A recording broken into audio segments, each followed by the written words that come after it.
여러분은 하루를 시작하면서 어떤 소리를 듣고 시작하고 있고, 또 하루를 지나면서 어떤 소리로 하루를 가장 많이 채워나가는가, 그러니까 어떤 소리를 가장 많이 듣고 사는가 하는 그런 질문입니다. 어떤 소리를 많이 듣고 사세요? 요즘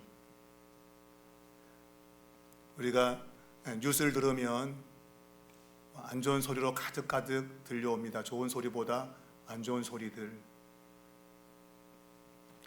경제가 어려운데 파업을 하느니 마느니 해서 또 어려움을 겪고 있고, 전쟁에 대한 소리도 계속 들려오고 있고, 안 좋은 소리들이 많이 들려오고 있는데, 과연 우리는 어떤 소리를 듣고 살아야 제대로 된 삶을 살 수 있을까? 직장에서는 때로 상사들의 막 소리 지르는 소리도 듣게 되어지고, 또 젊은 사람들은 스마트폰에서 나오는 소리에 하루 종일 귀를 기울이고 살기도 하고, 여러 가지 소리가 우리의 삶에 들려오곤 합니다. 성경이 우리에게 말하는 지혜로운 삶, 또 지혜로운 사람은 어떤 소리로 우리의 마음과 또한 삶에 채우고 살아야 되는가라고 오늘 본문이 우리에게 이야기하고 있습니다. 예수 믿기 전에 우리 모두는 다 어둠이었습니다. 그러니까 어둠 속에 살던 사람이 아니고 어둠 그 자체였다고 말하고 있어요. 그러니까 우리 스스로가 어둠이었던 거죠. 그러니까 우리가 살아가는 모든 삶의 방식이 어둠을 어찌 보면 만들어내고 있는 겁니다. 그런데 예수 믿은 이후에는 그 어둠이 변하여 빛의 자녀가 되었다, 빛이 되었다라고 성경은 이야기를 하고 있죠. 그러니까 우리는 존재론적으로 변화된 사람들입니다. 어둠이 변하여 빛이 된 사람들이죠. 그래서 에베소서 우리가 5장에 보면 우리는 빛의 자녀들처럼 행해야 된다. 어둠에서 빛으로 바뀌었기 때문에 그 빛의 사람들처럼 살아야 된다라고 말하고 있는 것이죠. 그러면서 그 빛의 삶에는 열매가 맺혀지게 되는데, 그것은 모든 착함과 의로움과 진실함이다. 이러한 삶은 주님을 기쁘시게 하는 것이다 라고 이야기했습니다. 그러면서 11절부터 오늘 20절까지에는 이 열매, 빛의 열매와 관련되어서 우리에게 소개하면서 그 열매는 구체적으로 어떤 모습으로 나타나고 있는가, 가장 극명하게 빛의 열매로 나타나는 것은 무엇인가 하는 것을 우리에게 바울이 소개해 놓고 있습니다. 오늘 본문을 보면 열매 없는 어둠의 일에 참여하지 말라고 이야기를 하고 있어요. 그러니까 이 어둠에 있는 것은 일만 많지 열매가 없는 거예요. 그러니까 일만 잔뜩 만들어내고 그런데 열매는 없다 하는 것이죠. 그래서 그런 일에 참여하지 말고 도리어 책망하라라고 말하고 있습니다. 빛이 오면 어두움이 드러나게 되잖아요. 그러니까 우리의 삶을 통해서 우리는 그 어둠에 있는 일들이 무엇인가 하는 것을 폭로해야 될, 드러내야 될 그러한 삶이 우리에게 있어야 된다라고 말하고 있는 것입니다. 그러한 일들은 은밀히 행해지는 것들이기 때문에 말하기도 부끄럽다 이렇게 말하고 있어요. 말하기도 부끄러운데 행동한다고 한다면 얼마나 부끄러운 것일까, 그렇게 우리에게 이야기를 하고 있습니다. 그러니까 이 어둠의 일은 참여하지도 말아야 되지만 또 그 어둠의 일을 드러내야 된다고 하는 거예요. 이런 것이 어둠이다라고 하는 것을 드러내야 된다는 것입니다. 갈라디아서 5장 19절에는 이러한 어둠의 일을 육체의 일들이다라고 말하고 있어요. 그러니까 육체와 연관되어진 그러한 일들이다. 곧 우리의 삶으로 나타나는 그러한 일인데 그러한 일은 쓸모없고 비생산적이고 불모와 같은 뭔가 만들어내지 못하는 그러한 삶이라고 이야기를 하고 있어요. 바로 그러한 것의 근원은 어둠이고 궁극적으로는 죽음이 지배하는 그러한 것임을 성경이 우리에게 이야기를 하고 있습니다. 자, 오늘 본문을 보면 우리의 삶에 나타나야 될 그러한 모습 가운데에 이 지혜로운 삶을 굉장히 크게 강조하고 있습니다. 지혜로운 삶, 이 지혜로운 삶에 대해서 바울이 설명을 하면서 그 지혜로운 삶이 어떻게 나타나는가 우리에게 이야기를 하고 있습니다. 곧 지혜로운 사람은 그의 마음과 삶의 무언가로 채우는 사람인데, 제가 서두에 말했지만 아주 쓸데기 없는 이상한 소리들로 내 삶에 채우는 것이 아니라 뭔가 열매로 이어지는 그런 것들로 채워나간다, 그런 얘기죠.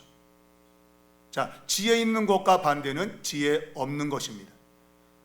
제일 먼저 지혜 있는 자와 지혜 없는 자를 대조하는 사도 바울은 이어서 어리석은 자와 또 주의 뜻을 이해하는 자의 대조를 또한 우리에게 이야기하고 있어요. 어리석은 자는 말 그대로 뭔가를 이해하지 못하는 자인데, 이것은 분별력이 없는 자를 가리키고 있습니다. 곧 지혜로운 사람들은 무언가를 분별해서 그것을 이루기 위해서 최대한 기회를 활용하는 사람이다. 오늘 성경에는 세월을 아끼라라는 말로 표현하고 있는 것이죠. 우리에게 주어진 삶의 기회를 최대한 활용을 해서 하나님의 주의 뜻을 분별하고 그것을 행하는 그러한 삶을 가리키고 있는 거예요. 자, 이것을 오늘 세 번째로는 술 취하는 것과 성령 충만이라고 하는 것을 두 개를 대조를 시키고 있습니다. 그러니까 지혜 있는 것과 지혜 없는 것, 또 어리석은 것과 또 주의 뜻을 이해하는 것, 그리고 술 취하는 것과 성령 충만한 것, 이 세 가지의 모습으로 바울이 우리에게 이야기하며 이런 모든 것들이 빛의 열매, 빛의 자녀로 사는 것이다 라는 것을 드러내고 있다는 말이에요. 오늘 우리는 여러 가지 소리를 듣고 살아가는데 그 소리 가운데 아주 잘못된 것이 많은데 우리는 그것을 잘 분별하지 못하고 살아갈 때가 있는 거예요. 지금 삼성전자 이런 문제도 보면 가난한 사람들에게 좀 더 많이 나누어 주는 거, 그런 거 좋은 일이죠. 많이 벌었으면 많이 좀 나눠주고 그렇게 해야 되는데, 그런데 성경에서 말한 대로 땀 흘려 수고하지도 않고 뭔가를 얻으려고 하는 것은 나쁘게 말하면 불안당이고 그것은 도적질이죠. 내가 뭔가를 땀 흘려 수고한 만큼의 대가를 받아야 되는데, 근데 그렇게 하지 않고도 막 주니까 좋은 거야, 없는 사람이 막 나눠주고 하는 건 좋은 거야 라는 것은 성경적 가치관에서 어긋나고 있는 것이죠. 물론 노동력을 착취해가지고 부를 축적하고 부를 쌓는 것, 그건 매우 잘못된 것입니다. 그러나 그건 못지않게 내가 일하지 않으면서 뭔가를 많이 가지려고 하는 것 또한 똑같은 죄인 것이죠. 근데 그런 것들이 겉으로 드러날 때는 좋아 보인다 이거예요. 많이 가진 자 거를 없는 자와 막 나누게 하는 거, 그런 게 외형적으로는 좋아 보이죠. 그래서 우리 국민들도 그런 거 좋다 그러는데 실제로 성경과는 어긋나는 겁니다. 성경은 땀 흘려 수고하여 거기에 대한 대가를 얻기를 바라고 있지, 불로소득, 땀 흘리지 않고 뭔가를 얻으려고 하는 것은 안 된다고 말하잖아요. 그러니까 우리는 이 세상에서 뭔가 우리의 길을 막 긁어주고 우리에게 뭔가 막 좋게 말하는 것들에 현혹되어서 살아서는 안 된다는 거죠. 그리스도인들은 성경의 말씀에 근거를 해서 그것을 이해하고 분별하고 그렇게 살아가야 되는 겁니다. 지금 교회 안에도 자꾸 이제 나가는 방향이 복음적이지 않은 것이 많이 있어서 우려가 되고 있습니다.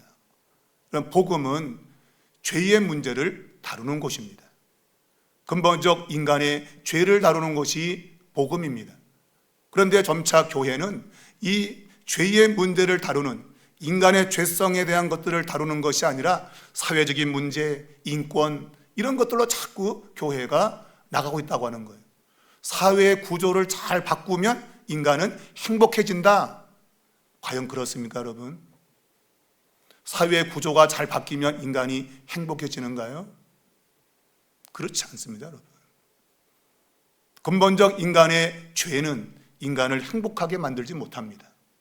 그 죄의 문제가 해결되지 않는 이상 아무리 사회적 구조를 바꾼다 할지라도 여러분 올바른 사회가 될 수 없는 거예요. 그런데 언뜻 보기에는 그러한 사회적인 잘못된 구조, 모순된 것들 이거 다 고치고 바꾸고 개혁하면 인간의 삶은 좀 더 나아질 것이라고 하는 그런 주장들이 심심찮게 교회에서도 나오고 있는 것이죠. 여러분, 교회가 하는 일은 사회적 구조를 바꾸는 것이 아닙니다. 근본적으로 인간 안에 들어있는 죄의 문제를 다루어야 되고 그것을 예수 그리스도의 십자가의 대속의 은혜로 말미암아 그 인간 자체를 바꾸지 않는 이상 사회적 구조를 바꾼다고 여러분 삶이 달라지는 것이 아닙니다. 여러분, 복음이 지금은 많이 흔들리고 있어요. 이런 죄의 문제는 온데간데 없고 그저 사회를 잘 바꾸자. 정치나 문화나 모든 것들도 그런 쪽으로 가고 있는 겁니다. 여러분, 우리는 복음에 집중해야 됩니다. 근본적으로 내 안에 들어있는 죄의 문제를 해결하지 않고서는 그것이 사회를 바꿀 수는 없는 겁니다. 아니, 바꾼다 할지라도 또다시 망가지고 무너지는 것이 바로 그 죄 가운데 있는 인간들의 활동 속에서 또다시 나타나게 되는 겁니다. 여러분, 만물보다 심히 부패한 것이 인간의 마음이라고 했습니다. 사회 구조가 잘못된 것, 그거는 상대가 되지 않는 거예요. 인간의 마음의 부패는 그런 것들 좀 잘못된 것과 비교가 안 된 말이에요. 심히 부패했다, 인간의 마음이. 그 문제를 다루지 않고 어떻게 사회적 문제를 다룰 수 있냐 말이죠. 여러분, 우리 신학계에서 아주 위대한 신학자라면 칼바르트라고 하는 그 신학자를 굉장히 높이 사는 사람들이 있습니다. 신복음주의적인 그러한 견해를 가지고 어떻게 보면 신학자를 뒤흔든 그러한 목회자요, 또한 신학자도 한데, 여러분, 이분의 주장이 뭔가 하면 불의한 것에 저항해야 된다는 것이죠. 예수 그리스도의 실존적 그러한 존재를 통해서 불의한 것들을 저항해야 된다. 그러한 가르침에 의해서 우리가 아는 보네퍼라고 하는 그 목회자가 나치에 저항을 했지 않습니까? 하나님이 이렇게 잘못된 것에 대해서 하나님이 침묵할 때 사람이 일어나서 그걸 바꿔야 된다 이거예요. 하나님이 가만 계시는데 가만 기도만 하고 가만히 있으면 되냐? 우리가 이걸 바꿔야 된다는 거예요. 일견 보면 그게 맞는 것 같기도 하지요. 그래 여러분, 사람이 하나님보다 결코 앞설 수 없습니다. 하나님이 침묵할 때는 여러분, 사람도 침묵해야 됩니다.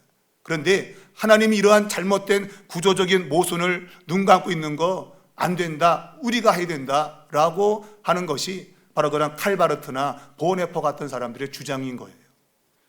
이런 분들의 주장은 말한 대로 사회적인 불의에 저항하라는 것입니다. 지금도 많은 교회가 이러한 노선을 따르고 있습니다. 물론 사회적으로 잘못된 그러한 방향을 고치는 것 해야 되지요.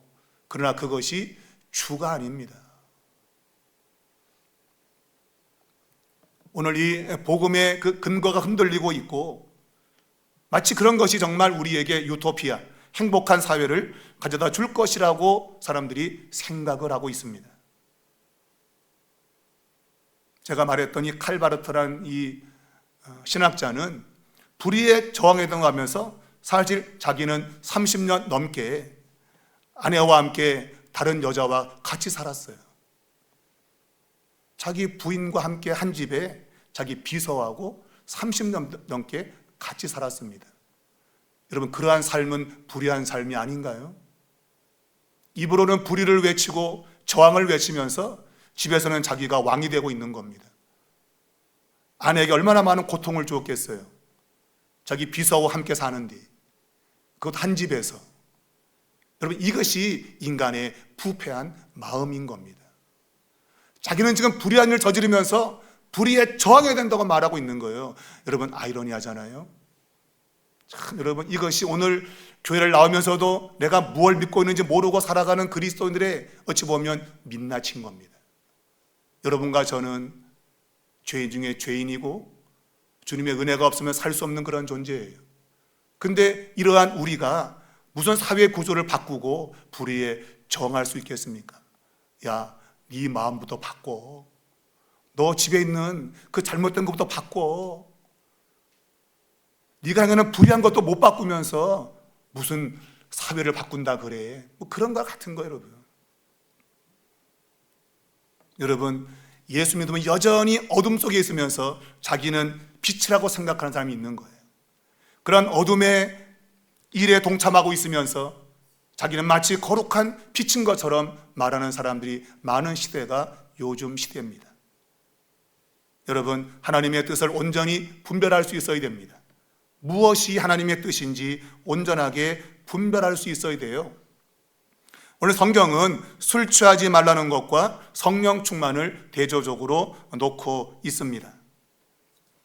여러분, 이 술 취하지 말라고 하는 이 말, 여러분이 영어 단어로 스피릿이라고 하는 이 단어를 영어 사전에 찾아보게 되면 거의 끝부분에 가면 알코올, 독주라고 하는 그런 의미가 담긴 것을 보게 됩니다. 그러니까 이 영이라고 하는 것이 술과 아주 깊은 관계를 가지고 있어요. 그러니까 술 취하는 것과 또 성령에 취하는 것이 거의 같은 의미로 사용되고 있는 겁니다. 어떤 학자들은 이러한 술 취하는 것에 대해서 당시에 헬레니즘, 그러니까 헬라 세계에서 그들이 가지고 있던 정신 세계, 말하자면 술을 취해가지고 신들과 같은 존재로 자신들의 삶을 바꾸고자 하는 아마 이러한 추구, 그런 것에서 아마 이 술 취하는 이야기를 사도 바울이 했을 거라는 해석도 하기도 합니다. 일견 그럴 수도 있습니다. 우리가 알듯이 그리스 로마 신화에 보면, 우리가 그리스 신화에서는 바로 이 디오니시스라고 하는 이 신이 나오잖아요. 주신이죠. 술신이에요. 술신. 이게 이제 로마 신화에서는 바쿠스, 우리가 아는 바카스이잖아요. 바카스. 제가 바카스를 왜 잘 아는가 하면, 제가 어릴 때 제 친구 할머니가 매일 그 손자한테 바카스를 사오게 시켰어요. 여러분, 바카스, 여러분, 이게 중독되는 겁니다. 마치 술 같은 거예요. 그것도 계속 먹으면요 중독이 됩니다. 바카스도. 그러니까 그 할머니는 바카스 중독 환자였어요. 그냥 밥도 안 먹고 그냥 바카스만 마셔. 바카스만.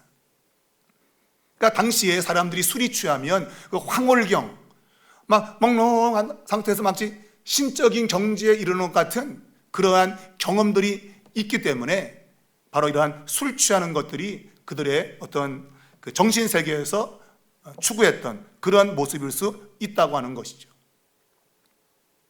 그러나 오늘 성경은 술 취하는 것은 방탕한 것이다. 그것이 신적인 존재로의 어떤 전환이 이루어지는 게 아니라 그것은 아주 방탕한 것이다 라고 이야기를 하고 있어요. 그러면서 술 취하지 말고 성령에 충만하라 라고 말하고 있어요. 이런 얘기하면 사람들이 술만 안 취하면 되는 거 아닙니까? 안 취할 정도로 마시면 되지 않아요? 라고 말해요. 어리석은 겁니다, 여러분. 어리석은 겁니다. 여러분, 성경은 술을 취하지 말라는 그 의미 자체가 정말 술을 취하지 않을 정도로 마셔도 된다는 것을 말하는 게 아니에요.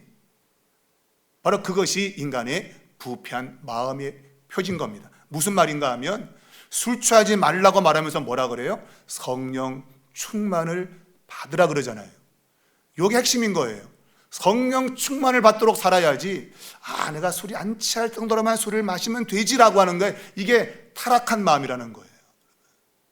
우리는 적극적으로 성령이 충만한 삶을 살라고 이런 말씀을 주는 건데, 우리는 그것을 나의 삶에 합리화를 시키기 위해서 성경을 이용해 먹는 겁니다.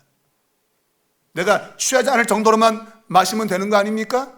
그러니까 술은 마셔도 된다라는 자기 합리화로 쓰고 있는 거죠. 그게 바로 여러분 인간의 부패한 마음이에요. 성령 충만을 위해서 여러분 애를 써야죠. 여러분 술을 마실 그 시간에 여러분 성경을 읽고 기도를 하고, 그래서 성령 충만을 힘써야지 술을 알딸딸하게 마시고 성령 충만이 되겠냔 말이에요. 여러분 술 마시고 나서 여러분 성령 충만이 되겠습니까? 절대로 될 수 없습니다. 저의 경험에 의하면. 여러분 술은 취할 정도로 마시지 않으면 된다, 그게 아니고 여러분 술을 마시는 순간부터 사람은 잘못된 행동과 말로 이어지게 되는 겁니다. 제가 언젠가 말했잖아요. 술이 취하면은요, 저같이 이렇게 원래 그런 것도 좋아하는 사람이 있지만 술이 취하면 지하철에서 노래 부르고 돈을 거두러 다닌다고. 제가 그랬다 그랬잖아요.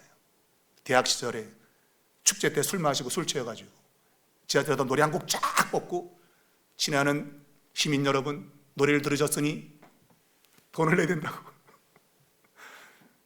여러분 인간이 그렇단 말이에요. 여러분 그런 모습에서 무슨 성령 충만이 어디 있겠습니까? 여러분 성령 충만은 있을 수 없는 겁니다.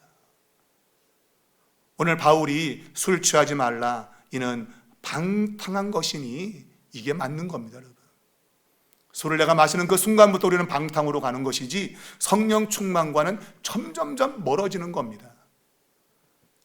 그래서 성령 충만을 받으라라고 이야기하는 이유는 성령 충만을 받아야 주의 뜻이 무엇인가를 분별할 수 있게 되는 거예요. 여러분 술이 취하면 여러분 분별력이 없습니다. 지금 무슨 시장에 출마한 어떤 사람이 30몇 년 전에 폭행을 했던 사건 때문에 또 문제가 되고 있어요. 적어도 시장을 하려면 그런 게 없어야 되는데 술이 취하고 누굴 때렸어요. 말리는 사람도 때리고 경찰도 때리고, 그래갖고 지금 30년의 세월이 지났는데 그때 그 일이 발목을 잡고 있는 거예요. 근데 그때 심신미약으로 해갖고 뭐 판명 났다고 재판 결과 막 들이미는데, 여러분 심신미약이 그게 심신미약입니까? 술이 취해서 한 게 심신미약이면 모두가 다 술 취해서 버린 거는 다 심신미약입니까? 그렇지 않아요. 여러분 그때 그 사람은 정신이 똑바랐어요. 근데 자기가 기분 나쁘니까 술김에 그냥 다 때려 막 조진 거예요. 한마디로 그냥 막.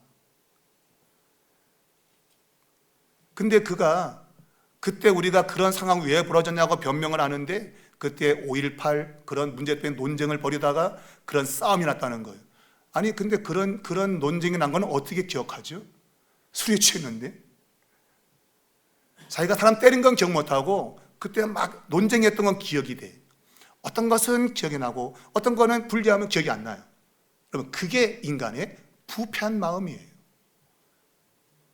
똑같이 기억이 안 나야 되는데 내가 유리한 것만 기억나게 진술을 해요. 불리한 건 기억이 안 나요. 그때 난 심신미약이었어요. 이런다고. 여러분 이런 사람들이 자신이 사회를 위해서 봉사하겠고 이 사회를 내가 바꿔보겠다고 출마하는 사람들이란 말이에요. 참 가슴 아픈 현실이죠. 우리는 그런 사람들에게 표를 찍어주고 또 뭔가를 기대하고 그렇게 살아요. 어찌 보면 그렇게 나오는 사람이나 찍어주는 사람이나 또 안 찍어주면서도 은근히 또 뭔가를 기대하는 사람이나, 여러분 그 사람이고 그런 것 같아요. 여러분 우리 그리스도인들은 성령이 충만해야 됩니다. 근데 그 성령 충만을 오늘 어떠한 방식으로 성경은 소개하고 있는가? 여러분 성령 충만 그러면 보통 막 그냥 막 뭐 그런 거잖아요. 보통 우리가 생각하는 거잖아요. 뭐 이런 거 성령 충만 그러자는 거잖아요. 막 그냥 찬양할 때 막 이러고 막 이러는 거 성령 충만 그러잖아요. 여러분 물론 그것이 성령 충만일 수 있어요. 근데 오늘 이 바울이 주장하는 성령 충만의 아주 중요한 단면은 시와 찬송과 신령한 노래들을 부르는 거예요. 그런 노래들을 서로 화답하고 마음으로 주께 노래하고 찬송하는 것, 이 모든 것이 감사와 연결되어서 성령 충만으로 나타나고 있다고 말해요. 그리고 이제 21절에는 또 다른 이제 그 성령 충만의 한 단면인데 바로 그것은 피차 복종하는 겁니다. 이 복종에 대한 이야기는 이제 22절과 연결지어서 설명해야 되기 때문에 제가 20절까지만 자른 겁니다. 그러니까 성령 충만에서 지금 가장 외형적으로 나타나고 있는 그 모습은 노래를 부르는 겁니다. 그것을 찬송이라고 이야기하고 있고, 그래서 이 찬송을 부르는 사람들, 특별히 구약에 있는 시편을 노래하고, 그리고 본문에 이제 찬송하고 하는 것은 예수 그리스도의 십자가 사건, 그 사건을 노래하는 겁니다. 이런 예수님의 성육신과 십자가 부활 높아지심을 노래하는 것을 오늘 찬송이라 그렇게 표현하고 있습니다. 곧 우리의 신앙의 고백이 노래로 바뀌어진 것이죠. 그래서 오늘날 이제 우리는 모든 찬송가가 여기에 해당이 되고 있어요. 그리고 신령한 노래, 이것은 성령께서 즉각 우리의 마음에 감동을 주어서 우리의 입에서 나오는 찬양들이라는 겁니다. 이것은 형식을 초월해 있는 겁니다. 성령께서 우리의 마음에 감동시키고 우리의 그 자유로운 고백을 곡조를 담아서 하게 하는 겁니다. 그러니까 우리가 기도하다가도 때로는 노래를 부르잖아요. 그리고 노래하다가도 기도하기도 하고, 이런 모든 것들을 우리가 신령한 노래다 그렇게 표현할 수 있는 겁니다. 그러니까 이 모든 것들에 있어서 중심은 바로 찬양하는 것입니다. 그러니까 내 삶에 찬양의 소리가 많이 들리면 들릴수록 나는 성령의 충만을 갖고 있는 거예요. 달리 말하면 내 속에 찬양의 소리가 자꾸 사라지고 있다 그러면 성령 충만과 멀어지고 있다고 바울은 보고 있는 겁니다. 자, 오늘 왜 그러면 이런 찬양, 노래를 부르는가 하는 것입니다. 어찌 보면 이 노래라고 하는 것은 우리의 신앙을 끊임없이 곡조를 담아서 고백하고 있는 겁니다. 나의 신앙을 자꾸 외형적으로 표현하는 겁니다. 그것을 노래라고 하는 형식으로 표현하고 있는 거예요. 우리의 삶의 어둠이 사라지기 위해서는 물론 그 빛이 와야 됩니다. 그리고 어둠의 일들을 제거해야 됩니다. 우리가 정원에 잡초가 자라는 것이 싫다, 보기 싫다 그러면 우리는 잡초를 뽑아내잖아요. 그런데 잡초를 뽑아내는 것만으로는 부족하죠. 그 정원에다가 좋은 식물을 심어야 되는 겁니다. 뽑는 것만이 아니라 심어야 되는 겁니다. 제가 서두에 말했지만 우리 그리스도인들은 옛날에 도둑질을 했으면 이제는 도둑질하지 말아야죠. 근데 그것만 멈추면 되는 게 아니라 이제는 내가 손으로 일하여 내가 돈을 벌어서 다른 사람에게 줄 수 있는 사람이 돼야 된다고까지 말하고 있는 거예요. 그게 우리를 온전한 그리스도인으로 만드는 방법이에요. 내가 옛날에 도둑놈인데 도둑질 안 해야지가 아니고 그건 당연한 거예요. 잡초가 보기 싫으면 잡초를 뽑아야 됩니다. 그게 아니라 거기다가 좋은 식물을 심을 때에 아름다운 정원이 이루어진다고 하는 거예요. 그래서 우리의 마음밭에 오늘 우리의 분노와 탐욕, 음란, 특별히 이 에베소 5장에는 성적인 그런 것이 강하게 담겨 있습니다. 그래서 남편과 아내라고 하는 이러한 가정에 이야기하고 있는 것은 바로 이 성적인 음란의 문제가 교회 안에 있었기 때문이에요. 그래서 음란과 그리고 절망과 좌절, 이런 것들이 어둠의 모습인데 그런 것들을 우리의 삶에서 막아내기 위해서는 우리 안에 노래가 있어야 되는 거예요. 그 노래는 오늘 다른 말로는 감사라. 그 찬양의 가장 핵심적인 것은 감사의 찬양을 부르는 겁니다. 우리가 감사의 찬양을 부를 때 우리 안에 어두운 것이 역사하지 못한다 그 얘기예요. 여러분, 찬양은 그냥 부르는 것이 아니라 어둠이 역사하지 못하게 하는 하나님의 방법인 것이죠. 그래서 여러분, 교회 안에서의 이 찬양은 매우 중요합니다. 찬양이 살아있는 교회는 영적으로 살아있는 교회입니다. 찬양이 죽으면 그 교회는 영적으로 지금 잠들거나 죽어가는 거예요. 감사도 우리 교회는 그래도 찬양이 살아있다. 우리 어르신들 노래 좋아하잖아, 그죠? 근데 그 노래를 좋아하는 것이 물론 세상적인 노래들도 있지만 그것을 조금만 바꾸면 영적인 찬양으로 나가는 겁니다.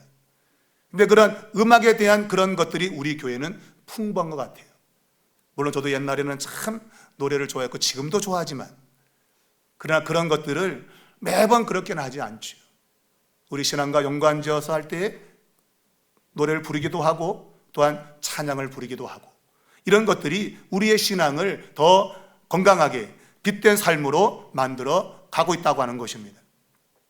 그래서 우리가 삶이 지치고 힘들고 곤고할 때 우리는 찬양을 부르는 겁니다. 이 찬양 속에서 하나님은 우리의 마음을, 우리의 심령을 새롭게 하는 거예요. 여러분, 이왕이면 여러분 아침을 시작할 때 찬양으로 하루를 시작하시기 바랍니다. 그 찬양 속에 오늘 나를 힘들게 할 어둠이 떠나가는 겁니다. 우리는 적어도 성경이 이야기하는 방식으로 삶을 살아내야 하나님의 역사를 경험할 수 있는 거예요. 그래서 우리는 예배 속에서 찬양을 힘차게 불러야 되고, 또한 말씀 속에서 우리의 안에 있는 어두운 것들을 자꾸 버려야 되는 것입니다. 우리가 자녀들에게도 찬양하는 이런 것들을 가르쳐줘야 돼요. 그래서 어릴 때 배운 그런 찬송은 일평생도록 그 영혼을 지키는 파수꾼이 되는 겁니다. 제가 그걸 어떻게 하는가 하면요, 우리 아버지가 말씀드렸지만 이북에 계실 때에 우리 할머니의 손이 잡혀서 교회를 나기 시작했어요. 그게 정확히 언제인지 몇 살 때인지는 모르겠는데 아마 어릴 때였을 거예요. 우리 아버지가 19살에 피난 오셨는데 아마 그 이전에 아마 할머니와 함께 교회를 나가셨을 거예요. 그리고 그때 불렀던 찬양이 오랜 세월이 지나서 우리 아버지가 속상해서 한 잔 뜩 하고 돌아오면 어김없이 찬양을 부르셨어요. 참 희한하죠, 그죠? 그 오랜 세월 동안 잊혀진 것 같은 그 찬양이, 술을 한 잔 탁 했더니 그것이 성령인지 모르겠는데 술과 성령은 하여튼 비슷한 거니까 한 잔 탁 하시고 들어오는 날에는 어김에 찬양을 부르면서 자신의 이러한 삶에 대해서 막 때로는 주여 아버지 회개한다고 막 그러고 그래요.